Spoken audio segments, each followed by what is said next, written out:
რუსთავში რაზე ჩამჭრესო? მოკლედ რუსთავში უკვე მაგისტრალზე უნდა შევსულიყავი და მან რო გზადის. ხო. მარცხნიდან შევედი, მარცხენა ზოლი დავიჭირე. მალე მარჯვნივ.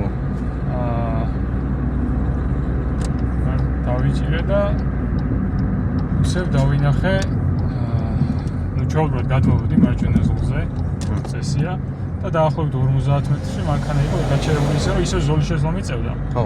ისევ ჩავრთე მარცხენა, გადმოვედი ახლა მარცხნივ და მაგაზი გამოჩერე რომ რა ზიგზაგზე დადიხარე. ანუ თავიდანვე იმ ზოლში შესულიყავი? ხო, ანუ უნდა დაგენახავ მე ამიხსნა რომ თავიდან რომ შეხვედიო შორიდან ხო დაინახე რომ მანქანა იდგა რაღაცზე შეიცვალა ზოლი. ის ახლოში თუ და ახლა იქ რო დაინახავ ძალიან ჯერაში მანქანა დგას შორაპანში, რა ვიცი, ადგას ჟორს. მაშინ არ უნდა ეგრე, მაგრამ იქ ერთი 50, 100, 150 მეტრში დაჟე. სწორია რა გინდა.